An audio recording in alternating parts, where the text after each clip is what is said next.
In the shadows of Detroit lies the city of Windsor, and in this city there are three very unlikely stories. Number one, a boy uses his passion for fishing to develop into a very successful career as a full-time fishing guide. I've never seen somebody pursue something more than my brother John.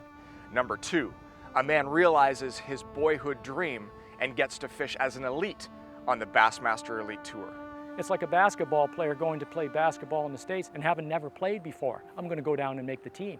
And number three, a professional stumbles across a bait design that becomes an international success almost overnight. I'm making thousands of these things a year. Every single one was handmade by me and put together with these split ring pliers. They should never have happened here, but they did, to one man. We're being guided by John Bondy. This is Guided. We might need to get on the motor on this guy. You got 8 pounds on there, just so you know.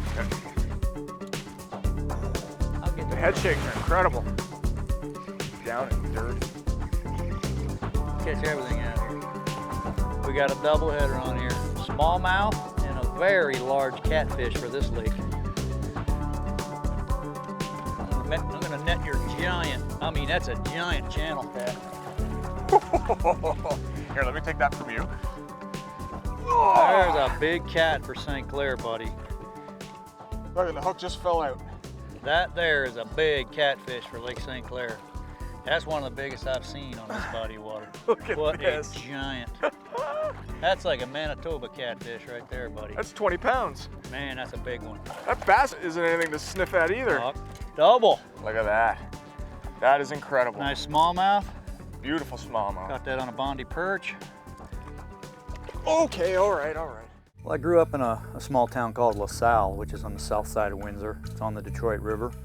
And you could easily hop on your bicycle and get to a canal. So where are we? We're on a canal that I grew up fishing when I was a little kid. My buddy lived on this canal, and we used to come here and stand right on this very dock and fish for pike and largemouth in here. Oh, really? I had friends that fished. No one in my family really fished, and they took me a couple of times, and I just fell in love. Just as long as I've ever known John, John was around fishing, whether it was constantly reading magazines, buying new equipment, hanging out at the local tackle shop. It was just a part of his life. Who are your television icons growing up? 2 guys, everybody in Canada growing up, we liked Bob Azumi. Me too. I got to fish with him eventually. I met John Bondy when he was he had to be 15 years old, and he wrote to our office and he wanted to go fishing, and that's how we met. I remember distinctly telling people that I was going to do this full time.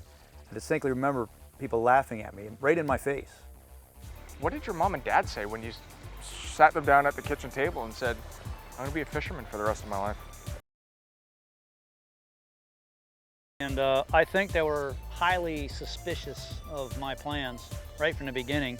It's not like you can say, hey, I'm a guide now, and have 200 people lined up to be fishing with you. Now that takes time, and if you don't have those people lined up and a client base, which he has now, where's the money coming from? I set out a plan, literally starting at like 14, 15 years old, to learn how to make it to the big leagues. I always remember him entering tournaments, and over time the tournaments got bigger, prizes, bigger, larger, entry fees, more money.